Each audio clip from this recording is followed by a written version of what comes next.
வணக்கம். நம்ம சேனலுக்கு தொடர்ந்து ஆதரவளித்துக் கொண்டிருக்கும் நல்ல உள்ளங்களுக்கு நன்றி. அண்ணாமலைக்கு சிக்கலா? அண்ணாமலை வீட்டில் இடி ஐடி ரைடா அப்படிங்கும்போது எல்லாருக்கும் ஒரு பெரிய என்னங்க அண்ணாமலை வீட்டில் ரைடெல்லாம் விடுவாங்களா அப்படின்ட்டு விட்டுருவாங்க போல இது. அதுதான் வரக்கூடிய தகவல்கள். என்ன விஷயம் அப்படின்னு பார்த்தீங்கன்னா, அண்ணாமலை இன்னைக்கு பிஜேபி தலைமையே சேலஞ்ச் பண்ணுற அளவுக்கு சில வேலைகளை பண்ணிட்டு இருக்காரு.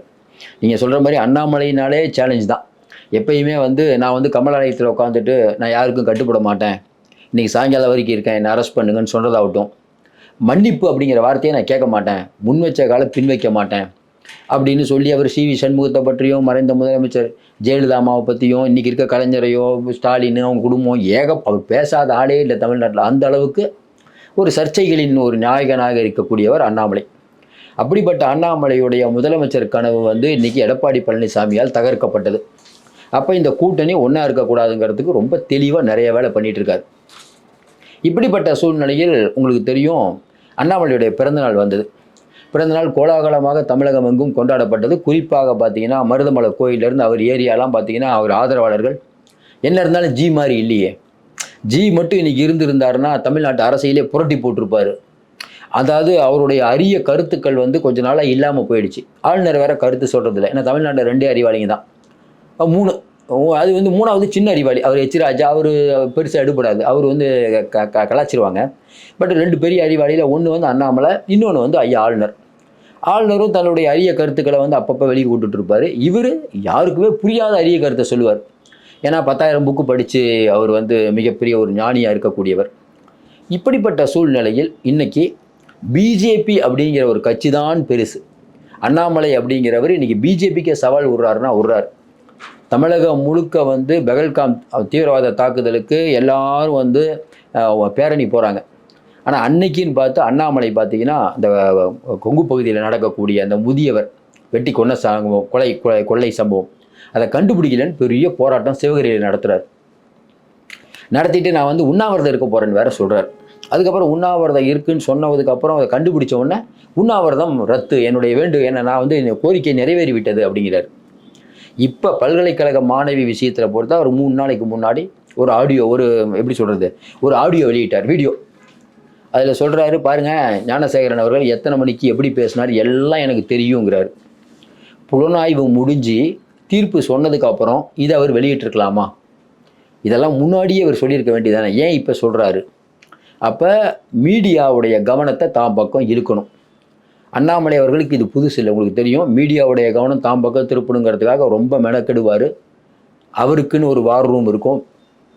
அதில் அண்ணாமலை அவர்கள் ஜனாதிபதி, பிரதமர், லண்டனில் போய் படித்த அறிவாளிகளில் இவர் ஒருத்தர். இப்படி ஒரு அறிவாளியை நாங்கள் பார்த்ததே இல்லை அப்படின்னு அவங்க மோடிக்கே டஃப் கொடுக்குற அளவுக்கு பண்ணுவாங்க. ஆர்எஸ்எஸ் அப்படிங்கிற ஒரு இயக்கத்தில் இல்லாமல் நேரடியாக வந்தவர் அண்ணாமலைங்கிறனால அண்ணாமலைக்கு பல பேர் கோபமாக இருந்தாங்க. இன்னொன்று, தமிழ்நாட்டில் பார்த்தீங்கன்னா வானதி சீனிவாசன் ஆகட்டும், தமிழிசை ஆகட்டும், விஜயதாரணி ஆகட்டும், நிறைய கிச்சிராஜா எல்லாத்தையும் அடித்து பொன்றாதாக எல்லாத்தையும் ஓரம் கட்டிட்டு இவர் மட்டும் நின்னார். கூட ஒரு 4 விழுதுகளை வச்சுக்கிட்டு அவங்க மட்டும் அண்ணாமலை தான் பெரிய ஆள்னு சொல்லிட்டு இருந்தார். இப்போ நம்ம ஏற்கனவே சொன்னோம், பதவி போன உடனே இன்றைக்கி ஆடு மேய்க்கிறது எனக்கு இன்பம் அப்படின்னா அவர் இன்பமாக இருப்பார். கொஞ்சம் யோசனை பாருங்க. ஏங்க அரசியலுக்கு வராருன்னா பதவி ஆசை இல்லாமல் வருவாராம். மக்களுக்கு தொண்டாற்றுறேன்னா அவர் காமராஜரா காந்தியா? மக்கள் அதை நம்பவும் மாட்டாங்கன்னு வச்சுக்கோங்க. கேட்டால் நான் ஐபிஎஸ் பதவியில் இருக்கும்போது ஒரு ரூபா கூட லஞ்சம் வாங்கலை, என் நண்பர்கள் தான் என்னுடைய வீட்டு வாடகையெல்லாம் கட்டுறாங்க அப்படின்னு சொல்லி அதுக்கப்புறம் கை கடிகாரத்தை காட்டி அது ஒரு பெரிய விஷயமா போய் அதில் பேரெல்லாம் கெட்டு போச்சு. அவருக்கு கொஞ்சம் கொஞ்சமாக நிறைய பொய் சொல்கிறாருங்கிற பேர் வந்துருச்சு. பேசுகிறாருங்க, பொய் சொல்கிறாரு. ஆனால் வேகமாக வளர்ந்தார். எப்பயுமே பார்த்தீங்கன்னா இந்த மாதிரி பேசுகிறாங்கல்ல, அதிரடியாக பேசுகிறது, சண்டைக்கு எடுக்கிறது, இவங்களுக்கெல்லாம் மக்கள் பார்ப்பாங்க, ஆனால் ஓட்டு போட மாட்டாங்க. அரவக்குறிச்சியில் என்ன ஆச்சுன்னு தெரியும், போன தடவை நாடாளுமன்ற தேர்தலில் என்ன ஆச்சுன்னு தெரியும். இப்படிப்பட்ட சூழ்நிலையில் இன்றைக்கி ஒரு விழா ஒன்று நடக்குது. எது? லோகமாதா கோல்கர் அவங்களுடைய விழா அவங்களுடைய 300வது காயின், அதாவது என்னென்னா அவருடைய நாணயம் இன்றைக்கி மோடி அவர்கள் வெளியிடுறாரு. லோகமாதா தேவி அகல்யாபாய் ஓல்கர் அவங்களுடைய நாணயத்தை மும்பையில் நடைபெற்ற நிகழ்ச்சியில் 300 ரூபா காயினை மோடி அவர்கள் வெளியிடுறாரு. ஆர்எஸ்எஸ் இந்தியா முழுக்க அதை கொண்டாடுது. 300வது வருடம். அந்த மகாராஷ்டிராவில் 1754வது வருஷம் அவங்க வாழ்ந்திருக்காங்க. 1754 வருஷம் வாழ்ந்திருக்காங்க. லோகமாதா தேவி அப்படின்னு அவரை புகழ்கிறாங்க ஆர்எஸ்எஸ் முழுக்க. அப்படிப்பட்ட லோகமாதா தேவி உடைய அந்த பிறந்தநாளை இந்தியா முழுக்க சிறப்பாக கொண்டாடணுன்ட்டு பிஜேபி நடவடிக்கை எடுத்து சிறப்பாக கொண்டாடினாங்க.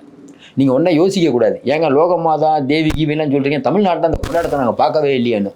ஆமாங்க, இருக்கிறது 10 பேர். அப்படிப்பட்ட சூழ்நிலை அவங்களால என்ன முடியுதோ பண்ணாங்க. இதில் பார்த்தீங்கன்னா கரெக்டாக அதே 30ஆம் தேதி அண்ணாமலையுடைய பிறந்தநாள் கோலாகலமாக கோவை பகுதியில் கொங்கு பகுதியில் கொண்டாடப்படுது.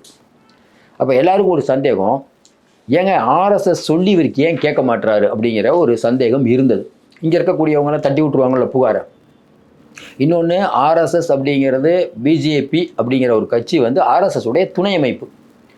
இப்படிப்பட்ட சூழ்நிலையில் இந்த இந்த விழா கொண்டாடுறது, அது இல்லாமல் இவரே தனியாக அறிக்கை விடுறது, எடப்பாடிக்கு டஃப் கொடுக்கறது, இந்த மாதிரியான வேலைங்க. இப்போ வந்து நயினார் நாகேந்திரன் வேஸ்ட்டு, என்ன இருந்தாலும் அண்ணாமலை ஜி இருந்திருந்தால் இன்னும் புரட்டி போட்டுருவாருன்னு வார் ரூம் வச்சு ஒரு பண்ணுறதெல்லாம் மேலிடத்துக்கு போயிட்டுருக்கு.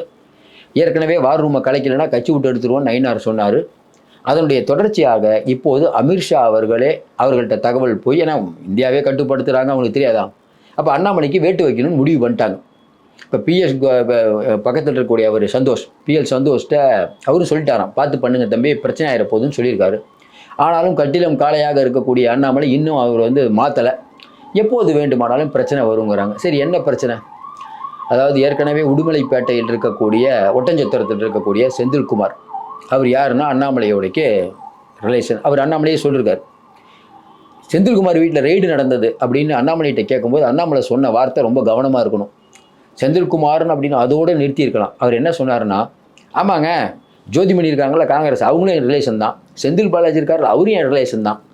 அதுக்காக நான் பார்த்தீங்கன்னா செந்தில் பாலாஜி நான் வந்து இடி ரைடு விடுவேன், ஜோதிமணி எழுத்து அறிக்கை விடுவேன் அப்படிங்கிற டோனில் அவர் சொல்கிறாரு. ஆனால் வரக்கூடிய தகவல், செந்தில்குமார் அவர்கள் சம்பாதித்த பணத்தை நிறைய அண்ணாமலை அவர்களுக்கு தொடர்பு இருக்குன்ட்டு.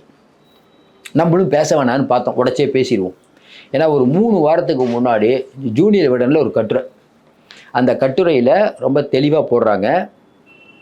அதாவது வந்து இப்போது பிஜேபியிலிருந்து நீக்கப்பட்ட ஒருவர், மாநில பொறுப்பிலிருந்து நீக்கப்பட்ட ஒருவர் கோவை கொங்கு பகுதியில் இருக்கக்கூடியவர்களில் வந்து தொழிலதிபர்கள்ட்ட ஒரு பேரம் பேசிகிட்டு இருக்காரு. இது மட்டும் இல்லாமல் கேரளா பார்டர் அந்த பக்கம் இருக்கக்கூடியவங்கள்ட்டையும் பேசிகிட்டு இருக்காரு. ஏற்கனவே இவங்ககிட்டலாம் நான் வந்து இடியோ சிபிஐயோ உங்கள் மேலே ஏதாவது வழக்கு இருந்தால் சொல்லுங்கள், நான் முடிச்சு தரேன் அப்படின்ட்டு அவரே டீல் பண்ணதாக சொல்கிறாங்க. நம்ம அப்போ சொல்லியிருந்தோம், இல்லைங்க அண்ணாமலை அவர்கள்லாம் வந்து ஸ்ட்ரெயிட்டாக வந்து யார்ட்டையும் ஏமாற்றுவார் நம்ம நினைக்கல, இன்னமும் நினைக்கல. ஆனால் அதுக்கப்புறம் வரக்கூடிய தகவலாம் பார்த்தீங்கன்னா, ஆருத்ரா விஷயத்தில் ஆகட்டும், ரவுடியை நிறைய பேரை கட்சியில் சேர்க்கிறாரு, கேட்டதுக்கு எனக்கு அதுக்கு சம்மந்தமே இல்லைன்னாரு.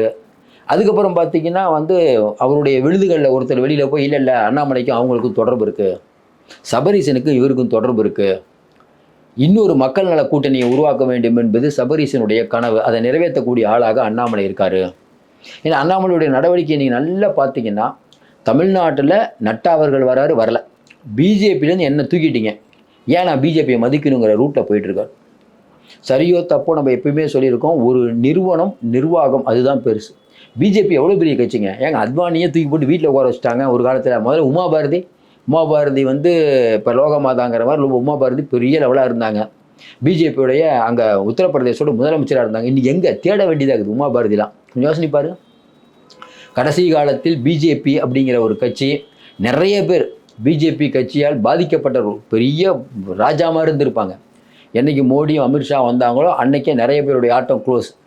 ஜஸ்வந்த் சிங்கை சொல்லிகிட்டே போகலாம். பிஜேபியுடைய கதறல் லிஸ்ட் அப்படிங்கிறது பெருசு. அப்படிப்பட்ட சூழ்நிலை இதெல்லாம் வந்து அண்ணாமலைக்கு தெரியுமா இல்லையான்னு தெரியல. ஒருவேளை இப்போ டக்குன்னு அவர் வந்து மாநில தலைவரானதுனால அவர் என்ன நினச்சிட்டாரு, பிஜேபியை நம்ம தான் நினச்சிட்டாரு பொழுது. பிஜேபி என்ன பண்ணுது, ஒரு அளவுக்கு மேலே பொறுத்து பார்க்கும். பொறுக்கவில்லை என்றால் அடுத்த இடி அண்ணாமலை வீட்டில் விட்டாலும் ஆச்சரியப்படுவதற்கில்லை. ஏன்னா ஏற்கனவே செந்தில்குமார் அவர்கள் வீட்டில் விட்ட ரெய்டுனால இவர் பாதிக்கப்பட்டு இருக்கார். நீங்கள் கேட்கலாம், என்னங்க அது அண்ணாமலை வீட்டில் ரெய்டு விடுவாங்களான்ட்டா, நம்மளும் நினைக்கிற விட மாட்டாங்க. ஏன்னா அதுக்குள்ளே அண்ணாமலை பணிஞ்சிருவார். ஏன்னா இன்னும் குறிப்பாக சொல்லணும்னா, ஏற்கனவே நம்ம சொன்ன மாதிரி இன்றைக்கி இருக்கக்கூடிய நிலைமையில் அண்ணாமலைக்கு பல நெருக்கடிகள். சார், எப்பயுமே நீங்கள் வந்து ஒரு பரபரப்பாக இருந்துட்டு முதலமைச்சர் ஆகிறதுக்கு அப்படிங்கிறது வந்து போராடிட்டு இருக்கும்போது டக்குன்னு உங்களை தலைவர் பதவியில் விட்டு மாட்டிட்டாங்கன்னு வச்சுக்கோங்களேன், ஒன்றுமே பண்ண முடியாது. வேறு என்ன வேலையை பார்ப்பீங்க நீங்கள்? அப்படிப்பட்ட சூழ்நிலை இன்றைக்கி அண்ணாமலை அந்த ரேஞ்சில் இருக்கார். இன்றைக்கி அண்ணாமலை ஒரு ஆடு மேய்ச்சிட்டு இருக்கார். அந்த ஆடு மேய்க்க காரணம் யார்? எடப்பாடி பழனிசாமி. ஒரு வேளை இப்போ பிஜேபி எடப்பாடி பழனிசாமியும் வரக்கூடிய தேர்தல் இன்னும் ஜெயிச்சிட்டாங்கன்னா எல்லாரும் என்ன பேசுவாங்க? அண்ணாமலை ஆதரவாளர்கள்னு ரைட்டாக இருக்காங்க, என்ன பேசுவாங்க? அண்ணாமலை கொஞ்சம் ஒத்து வந்திருந்தாருன்னா, வாயை மட்டும் அடக்கி இருந்தாருன்னா, நாடாளுமன்ற தேர்தலே ஒரு 7 சீட் கிடைச்சிருக்குன்னு பேசுவாங்களா இல்லையா? ஒருவேளை தோற்று போயிட்டா, எடப்பாடியும் பிஜேபியும் இன்னொன்று தோத்துருச்சுன்னு வச்சுக்கோங்களேன், அப்போ என்ன சொல்லுவாங்க அண்ணாமலை ஆட்கள்? நாங்கள் அப்போவே சொன்னோம், அண்ணாமலைஜியை மட்டும் நம்பி இருந்தீங்கன்னா அவர் 80 சீட்டு வாங்கியிருப்பார். இன்னொன்று தனியாக நின்றுருப்பார். தனித்து நிற்போம், தன்மானம் காப்போம், நம்ம பெருசாக வந்திருக்கலாம், பர்சன்டேஜை கூட்டியிருக்கலாம்னு சொல்லுவாங்க. அப்போ அண்ணாமலை எதை விரும்புவார்? வரக்கூடிய தேர்தல் திமுக ஜெயிப்பதை அண்ணாமலை விரும்புவார். ரொம்ப ஈஸியான கால்குலேஷன் தான். இல்லை நான் எனக்கு என்ன ஆனாலும் பரவாயில்ல, எனக்கு எந்த விதமான இகழ்ச்சி நடந்தாலும் பரவாயில்ல, பிஜேபி ஜெயிக்கணும், எடப்பாடி ஜெயிக்கணும்னு நீங்களும் நானும் கூட இப்போ எடப்பாடி நிலைமையில் இருந்தால் யோசிப்போமா? இவ்வளோதான் அரசியல். அதனால் அமித்ஷா அவர்கள் அங்கேருந்து டெல்லியிலேருந்து ஒரு தகவல் வந்துட்டதாகவும், அதனால் இனிமேல் அண்ணாமலை அவர்கள் அமைதியாக இருப்பார் அப்படின்னு சொல்லுவாங்க. நம்ம சொல்கிற மாதிரி எப்படி இருந்தனா எப்படி ஆகிட்டாங்கிறது அண்ணாமலை அவர்களுக்கு தான் பொருந்தும். அதாவது என்ன சொல்கிறதுன்னு தெரியல. அரசியலில் கொஞ்சம் நீக்கு போக நடந்துக்கணும். ரொம்ப நான் தான் அப்படின்னு அதாவது எவ்வளோ சீனியர்லாம் இருக்கும்போது அவங்களுக்குலாம் ஒன்றும் தெரியாது, நான் தான் தமிழ்நாட்டை காப்பாற்ற போகிறேன்னு அது ஒரு மாநில தலைவராக நீங்களே கட்சி ஆரம்பித்தா பரவாயில்ல. இதை ஒருத்தர் தனியாக இப்போ ஸ்டாலினோ இல்லை சீமானோ இவங்கெல்லாம் விஜயோ இவங்கெல்லாம் தனியாக கட்சி வச்சுருக்காங்க, அவங்க கட்சி ஆரம்பிச்சிருக்காங்க. மேலேருந்து சொல்கிற ஒரு தபால்காரர் நீங்கள் இங்கே போஸ்ட்மேன் மாதிரி தான். இவர் நயினார் நாகேந்திரன் என்ன சொல்கிறாரு? நயினாருக்கு உள்ள எதை கேட்டாலும் இது முடிவு பண்ணும், எது சென்ட்ரல் கமிட்டி. இவர் என்ன சொன்னார்? இங்கேருந்து யார் வேணால் டெல்லிக்கு போங்கப்பா, நானே டிக்கெட் போட்டு தரேன், என்னை போய் மாற்றுங்க. விரோதிகளுடைய எண்ணிக்கையை தொடர்ந்து அதிகப்படுத்தி கொண்டிருக்கிறார். ஒன்று வேணால் நம்ம விஜயதாரணி அவர்கள் கட்சியில் சேர்றாங்க, டெல்லியில் சேர்ந்தாங்கங்கிற ஒரே காரணத்துக்காக கடைசி வரைக்கும் அவங்களுக்கு எந்த போஸ்டிங் கொடுக்கல. குஷ்பு அவங்களுக்கு அந்த மகளிர் பதவி அதுக்கே இவ்வளோ தடையாக இருந்தாராம். வானதி இருந்து சொல்லவே முடியாது. எல்லாத்தையும் அப்புறம் காயத்ரி இருக்கிறாம கட்சி விட்டு தூக்கியாச்சு. அதாவது அண்ணாமலையால் பாதிக்கப்பட்டவர்கள், அது மாதிரி இவர் இந்த பாலியல் பிரச்சனையில் ஒருத்தர், அவரு ஒரு பிரச்சனை, அவர் இப்போ என்ன ஆனாருன்னு தெரில. அதனால் இன்றைக்கி இருக்கக்கூடிய சூழ்நிலையில் அண்ணாமலைக்கு நெருக்கடி முற்றுகிறது. விரைவில் அதிரடியான நடவடிக்கைகள் எதிர்பார்க்கலாம். அப்படி நான் சொல்கிறேன், அதிரடியான நடவடிக்கை எதிர்பார்க்காதோ இல்லையோ, நம்மளை பொறுத்தவரையும் அவரை பற்றி நமக்கு தெரியும். ஏன்னா ஒரு ஐபிஎஸ் அதிகாரியாக இருந்து பணியை விட்டுட்டு வந்திருக்காருன்னா, இடி சிபிஐ இன்னொன்று பிஜேபி நினச்சா என்ன பண்ணுங்கிறது அவருக்கு தெரியும். அதனால் அநேகமாக இல்லை, கண்டிப்பாக அண்ணாமலை இனிமேல் பேச மாட்டார். தேர்தல் முடிகிற வரைக்கும் அமைதி காப்பார். தேர்தல் முடிந்தவுடன் ஒருவேளை அதிமுக ஜெயித்தால் அதுக்கப்புறம் அமைதியாக தான். மீண்டும் சந்திப்போம். நன்றி, வணக்கம்.